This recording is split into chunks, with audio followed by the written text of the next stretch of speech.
사도행적 제58장 승리한 교회. 사도들이 그들의 봉사를 그친 지 18세기 이상이 흘러갔다. 그러나 그리스도를 위한 그들의 수고와 희생의 역사는 여전히 교회의 가장 귀중한 보화들이다. 성령의 지도하에 쓰여진 이 역사가 기록된 것은 각 시대의 그리스도의 추종자들이 그것으로 말미암아 구주의 사업에 더욱 열심과 열성을 촉구하도록 하기 위함이었다. 제자들은 그리스도께서 그들에게 주신 사명을 성취시켰다. 이 십자가의 사자들이 복음을 선포하러 나아갈 때 전에는 결코 본 일이 없었던 하나님의 영광의 계시가 드러났다. 거룩한 성령의 협력으로 사도들은 세상을 진동시킨 사업을 행하였다. 단 한 세대 내에 각 민족에게 복음이 전파되었다. 그리스도께서 택하신 사도들의 봉사의 결과들은 실로 영광스러웠다. 그들의 봉사의 시초에 그들 중 몇은 학문이 없는 사람들이었으나 주님의 사업에 대한 그들의 헌신은 전적인 것이었고 주님의 가르치심 아래 그들은 맡겨진 큰 사업을 행할 준비를 갖추었다. 은혜와 진리가 그들의 마음을 다스리고 그들의 동기를 고무시키고 그들의 행동을 제어하였다. 그들의 생애는 하나님 안에 그리스도와 함께 감추어졌다. 이기심은 사라지고 무한한 사랑의 심연에 잠겨버렸다. 제자들은 성실히 말하고 기도하는 법을 아는 사람들이었고 이스라엘의 능력이신 분의 힘을 붙잡을 수 있는 사람들이었다. 얼마나 그들은 하나님 곁에 가까이 있었으며 그분의 보좌에 개인적인 접촉을 하였던가. 여호와는 그들의 하나님이셨다. 여호와의 명예는 그들의 명예였다. 여호와의 진리는 그들의 진리였다. 복음에 가해진 어떤 공격이라도 마치 그들의 영혼의 뼈를 깎아내는 듯 했으며 전력을 다하여 그들은 그리스도의 사업을 위하여 투쟁하였다. 그들은 생명의 말씀을 진술할 수 있었는데 이는 그들이 하늘의 기름 부음을 받은 까닭이었다. 그들은 많은 것을 기대하였으므로 많은 것을 시도하였다. 그리스도께서는 자신을 그들에게 나타내셨고 그들은 그리스도께 지도를 구하였다. 진리에 대한 그들의 이해와 반대에 저항하는 그들의 힘은 그들이 하나님의 뜻을 따르는 데 비례되었다. 하나님의 지혜와 능력이신 예수 그리스도는 그들의 모든 설교의 주제였다. 그분의 성호, 즉 사람이 구원을 얻도록 천하 인간에게 주어진 유일한 이름은 그들에 의하여 높임을 받았다. 그들이 부활하신 구주 그리스도의 완전하심을 선포할 때에 그들의 말은 사람들의 마음에 감동시켜 남녀들이 복음을 받아들였다. 구주의 성호를 모독하고 당신의 능력을 멸시한 군중들이 이제 자신들이 십자가에 못 박히신 분의 제자들임을 고백하였다. 사도들이 그들의 사명을 성취시킨 것은 자신의 능력으로가 아니라 살아계신 하나님의 능력으로였다. 그들의 사업은 쉬운 일이 아니었다.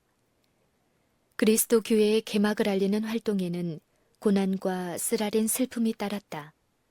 제자들은 그들의 사업에서 끊임없이 빈곤과 비방과 박해에 직면하였으나 자신들의 생명을 귀한 것으로 여기지 아니하고 그리스도를 위하여 고난을 받도록 부르심을 받은 것을 기뻐하였다. 그들의 노력에 결단성의 부족, 우유부단함, 나약한 목적은 찾을 수 없었다. 그들은 기꺼이 자신들을 바쳤고 그들에게 부과된 책임감은 그들의 경험을 순결하게 하고 풍부하게 하였으며 하늘의 은혜는 그들이 그리스도를 위하여 성취한 정복에서 나타났다. 하나님께서는 전능하신 능력으로 복음이 승리하도록 그들을 통하여 일하셨다. 그리스도께서 친히 놓으신 기초 위에 사도들은 하나님의 교회를 세웠다. 성경은 성전 건축을 흔히 교회를 세우는 표상으로 사용하고 있다. 스가랴는 그리스도를 여호와의 성전을 지을 가지라고 언급한다. 그는 이방인들이 사업을 도울 것이라고 말한다. 먼데 사람이 와서 여호와의 전을 건축하리라. 이사야는 이방인들이 네 성벽을 쌓을 것이라고 선언한다. 이 성전 건축에 대하여 기록하면서 베드로는 이렇게 말한다. 사람에게는 버림바가 되었으나 하나님께는 택하심을 입은 보배로운 산돌이신 예수에게 나아와 너희도 산돌같이 신령한 집으로 세워지고 예수 그리스도로 말미암아 하나님이 기쁘게 받으실 신령한 제사를 드릴 거룩한 제사장이 될지니라. 사도들은 유대와 이방 세계의 채석장에서 기초를 놓을 돌들을 채취하는 일에 수고하였다. 바울은 에베소에 있는 신도들에게 보내는 그의 편지에서 다음과 같이 말하였다. 그러므로 이제부터 너희가 외인도 아니요 손도 아니요 오직 성도들과 동일한 시민이요 하나님의 권속이라. 너희는 사도들과 선지자들의 터 위에 세우심을 입은 자라. 그리스도 예수께서 친히 모퉁이 돌이 되셨느니라. 그의 안에서 건물마다 서로 연결하여 주 안에서 성전이 되어가고 너희도 성령 안에서 하나님의 거하실 처소가 되기 위하여 예수 안에서 함께 지어져 가느니라. 그리고 바울은 고린도인들에게 다음과 같이 기록하였다. 내게 주신 하나님의 은혜를 따라 내가 지혜로운 건축자와 같이 터를 닦아두매 다른 이가 그 위에 세우나 그러나 각각 어떻게 그 위에 세우기를 조심할지니라. 이 닦아둔 것 외에 능히 다른 터를 닦아둘 자가 없으니 이 터는 곧 예수 그리스도라. 만일 누구든지 금이나 은이나 보석이나 나무나 풀이나 짚으로 이 터 위에 세우면 각각 공력이 나타날 터인데 그날이 공력을 발하리니 이는 불로 나타내고 그 불이 각 사람의 공력이 어떠한 것을 시험할 것임이니라. 사도들은 확실한 기초, 즉 만세 반석 위에 세웠다. 그들은 이 기초에 저희가 세상으로부터 채석한 돌들을 가져왔다. 건축자들이 방해를 받지 않고 수고한 것은 아니었다. 그들의 사업은 그리스도의 원수의 반대로 극도로 어려워졌다. 그들은 거짓된 기초 위에 짓고 있는 사람들의 완고와 편견과 증오에 맞서 싸워야 하였다. 교회의 건축자로서 일한 많은 사람들은 느헤미야 시대의 성벽 건축자들에게 비유될 수 있다. 그들에 대하여 다음과 같이 기록되어 있다. 성을 건축하는 자와 담부하는 자는 다 각각 한 손으로 일을 하며 한 손에는 병기를 잡았다. 왕들과 총독들, 제사장들과 관원들은 하나님의 성전을 파괴하고자 노력하였다. 그러나 투옥과 고문과 죽음을 무릅쓰고 충실한 사람들은 사업을 진전시켜 성전 건물은 아름답고 균형 있게 건축되었다. 때때로 일꾼들은 저희 주위에 둘러있는 미신의 안개로 거의 눈멀게 되었다. 때때로 그들은 대적들의 폭행에 거의 압도당하였다. 그러나 흔들리지 않는 신앙과 충실한 용기로 그들은 사업에 전념하였다. 건축자들의 최선봉에 선 사람들은 차례로 원수의 손에 쓰러졌다. 스데반은 돌에 맞아 죽고 야고보는 칼에 죽임을 당하였고 바울은 목베임을 당하였고 베드로는 십자가에 못 박혀 죽었고 요한은 정배당하였다. 그러나 교회는 성장하였다. 새로운 일꾼들이 넘어진 사람들을 대신하고 건물에는 돌에 돌이 첨놓이게 되었다. 이리하여 하나님의 교회라는 성전은 서서히 올라갔다. 그리스도 교회의 설립 이후에 여러 세기 동안 격렬한 박해가 있었으나 하나님의 성전을 건축하는 사업을 생명 그 자체보다 더 귀중히 여긴 사람들이 부족된 적은 결코 없었다. 이런 사람들에 관하여 다음과 같이 기록되어 있다. 어떤 이들은 희롱과 채찍질뿐 아니라 결박과 옥에 갇히는 시험도 받았으며 돌로 치는 것과 톱으로 켜는 것과 시험과 칼에 죽는 것을 당하고 양과 염소의 가죽을 입고 유리하여 궁핍과 환난과 학대를 받았으니 이런 사람은 세상이 감당치 못하도다. 저희가 광야와 산중과 암열과 토굴에 유리하였느니라. 의의 원수는 주의 건축자들에게 위임된 사업을 중지시키려는 그들의 노력에 있어서 해보지 않은 일이 없다. 그러나 하나님께서는 자기를 증거하지 아니하신 것이 아니었다. 하나님께서는 성도들에게 단번에 주신 믿음을 옹호할 수 있는 교역자들을 일으키셨다. 이 사람들의 인내와 영웅적 행위가 역사에 기록되어 있다. 사도들은 그들 중 많은 사람들이 저희 자리에서 쓰러졌으나 성전을 건축하는 일은 꾸준히 전진하였다. 일꾼들은 죽임을 당했으나 사업은 전진하였다. 왈덴스인들, 존 위클리프, 후스와 제롬, 마르틴 루터와 치빙글리, 크랜머, 레티머, 그리고 녹스와 위그노들과 요한 웨슬리와 찰스 웨슬리, 그리고 다른 많은 무리들은 영원 무궁토록 견딜 재료를 기초에 가져왔다. 그리고 근대의 하나님의 말씀을 반포하는 일을 추진하기 위하여 매우 훌륭하게 노력할 사람들과 이방 나라에서의 그들의 봉사로 마지막 큰 기별들을 선포할 길을 준비한 사람들 또한 성전 건물을 세우는 일을 도왔다. 사도시대 이후에 여러 세대를 통하여 하나님의 성전 건축은 결코 그치지 않았다. 우리가 그 세기들을 회고할 때에 오류와 미신의 어두움을 뚫고 쏟아져 나오는 빛처럼 빛나는 산 돌들을 볼 수 있다. 영원을 통하여 이 귀중한 보석들은 점점 빛을 밝게 비추이겠고 하나님의 진리의 능력을 증거할 것이다. 이 닦은 돌들의 번쩍이는 빛은 빛과 어두움, 진리의 금과 오류의 찌꺼기 사이에 현저한 대조를 나타낸다. 바울과 다른 사도들, 그리고 그때 이래로 산 모든 의인들은 성전 건축에 그들의 역할을 행하였다. 그러나 건물은 아직도 완성되지 않았다. 이 시대에 살고 있는 우리들도 해야 할 일이 있고 행해야 할 역할이 있다. 우리는 이 기초 위에 불의 시험에 견딜 재료, 즉 금과 은과 궁전의 식양대로 아름답게 다듬은 보석들을 가져와야 한다. 이와 같이 하나님을 위하여 짓는 자들에게 바울은 다음과 같은 격려와 경고의 말을 하였다. 만일 누구든지 그 위에 세운 공력이 그대로 있으면 상을 받고 누구든지 공력이 불타면 해를 받으리니 그러나 자기는 구원을 얻되 불 가운데서 얻은 것 같으리라. 생명의 말씀을 충실히 전하고 남녀들을 거룩함과 평화의 길로 인도하는 그리스도인은 그 기초 위에 오래 견딜 재료를 가져오는 것이며 하나님의 나라에서 그는 현명한 건축자로 영광을 받을 것이다. 사도들에 대하여 제자들이 나가 두루 전파할세 주께서 함께 역사하사 그 따르는 표적으로 말씀을 확실히 증거하시니라 라고 기록되어 있다.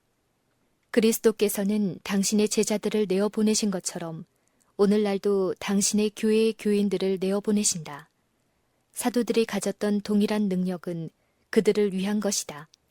그들이 하나님을 그들의 능력으로 삼을 때 하나님께서는 그들과 함께 일하실 것이며 그들은 헛되이 수고하지 않을 것이다. 그들이 종사하는 사업은 주께서 당신의 승인의 인을 찍으신 사업이라는 사실을 깨닫도록 하라. 하나님께서는 예레미야에게 다음과 같이 말씀하셨다.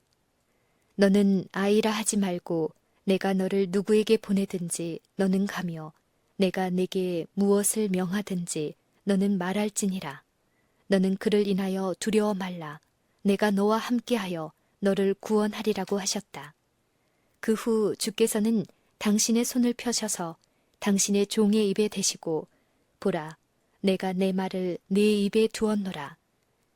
그리고 주께서는 우리에게 당신의 거룩한 손길이 우리의 입술에 닿은 것을 느끼면서 당신께서 우리에게 주신 말씀을 말하러 나아가라고 명하신다. 그리스도께서는 교회에게 한 거룩한 임무를 맡기셨다. 모든 신자들은 하나님께서 당신의 은혜의 보화, 신비스러운 그리스도의 불을 세상에 전할 수 있는 통로가 되어야 한다. 세상에 당신의 성령과 당신의 품성을 대표할 대리자들만큼 구주께서 바라시는 것은 없다. 인간을 통하여 구주의 사랑을 나타내는 것만큼 세상이 필요로 하는 것은 없다. 온 하늘은 그들을 통하여 하나님께서 그리스도 교회의 능력을 나타내실 수 있는 남녀들을 기다리고 있다. 교회는 특별한 사업을 하도록 그분께 능력을 받아 진리를 선포할 하나님의 기관이다. 교회가 하나님께 충성하고 그분의 모든 계명을 순종한다면 교회 안에는 거룩한 은혜의 미덕이 있을 것이다. 만일 교회가 충성한다면, 이스라엘의 주 하나님을 영화롭게 한다면 교회에 맞설 만한 세력은 없다. 하나님과 그분의 사업에 대한 열심이 제자들을 움직여 큰 능력을 가지고 복음을 증거하게 하였다. 그와 동일한 열성이 구속의 사랑, 그리스도와 십자가에 달리신 분에 대한 이야기를 전하고자 하는 열심으로 우리 마음을 불붙게 해야 하지 않겠는가? 구주의 강림을 고대할 뿐만 아니라 촉진시키는 것이 모든 그리스도인의 특권이다. 교회가 세상에 대한 충성을 버리고 그리스도의 의를 옷 입는다면 교회 앞에는 빛나고 영광스러운 날이 동틀 것이다. 교회에 대한 하나님의 약속은 영원히 굳게 설 것이다. 하나님께서는 교회를 영원한 미덕, 많은 세대의 기쁨으로 삼으실 것이다. 그것을 멸시하고 거절한 사람들이 버린 진리는 승리할 것이다. 비록 때때로 저지당하는 듯이 보이는 그 발전은 결코 저지되지 않았다. 당신의 기별이 반대를 만날 때 하나님께서는 기별에 좀 더 힘을 주셔서 보다 큰 가마를 끼칠 수 있게 하신다.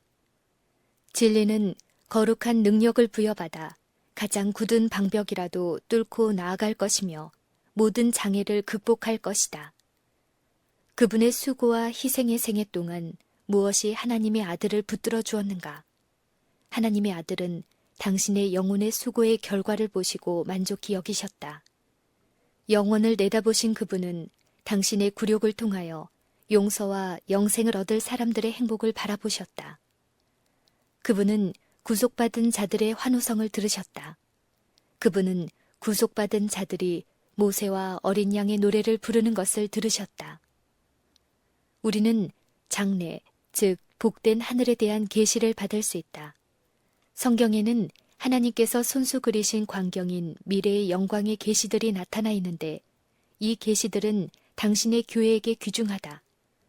믿음으로 우리는 영원한 성읍의 문턱 위에 서서 이 세상에서 그리스도와 협력하고 그분을 위하여 고통당하는 것을 영광으로 여긴 자들에게 주어질 정중한 환영사를 들을 수 있다. 내 아버지께 복받을 자들이여 나오라고 하는 말이 들릴 때에 그들은 구속주의 발 앞에 그들의 면류관을 내려놓고 죽임을 당하신 어린 양이 능력과 부와 지혜와 힘과 존귀와 영광과 찬송을 받으시기에 합당하도다. 보좌에 앉으신 이와 어린 양에게 찬송과 존귀와 영광과 능력을 세세토록 돌릴지어다 라고 부르짖는다. 거기서 구속받은 자들은 그들을 구주께 인도한 자들에게 인사하고 모두 연합하여 인류로 하여금 하나님의 생명의 길이와 같은 생명을 얻게 하기 위하여 돌아가신 그리스도를 찬양한다. 싸움은 끝난다. 환난과 투쟁은 종식된다. 구속받은 자들이 죽임을 당하셨다가 다시 살아나신 어린 양의 승리의 정복자가 되시기에 합당하시도다 라는 즐거운 노래를 부를 때 승리의 노래가 온 하늘을 진동시킨다. 내가 보니 각 나라와 족속과 백성과 방언에서 아무라도 능히 셀 수 없는 큰 무리가 흰옷을 입고 손에 종려 가지를 들고 보좌 앞과 어린 양 앞에 서서 큰 소리로 외쳐 가로되 구원하심이 보좌에 앉으신 우리 하나님과 어린 양에게 있도다 하니라. 이는 큰 환난에서 나오는 자들인데 어린 양의 피에 그 옷을 씻어 희게 하였느니라. 그러므로 그들이 하나님 보좌 앞에 있고 또 그의 성전에서 밤낮 하나님을 섬기매 보좌에 앉으신 이가 그들 위에 장막을 치시리니 저희가 다시 줄이지도 아니하며 목마르지도 아니하고 해나 아무 뜨거운 기운에 상하지 아니할지니 이는 보좌 가운데 계신 어린 양이 저희의 목자가 되사 생명수 샘으로 인도하시고 하나님께서 저희 눈에서 모든 눈물을 씻어주실 것이미러라. 모든 눈물을 그 눈에서 씻기심에 다시 사망이 없고 애통하는 것이나 곡하는 것이나 아픈 것이 다시 있지 아니하리니 처음 것들이 다 지나갔음이러라.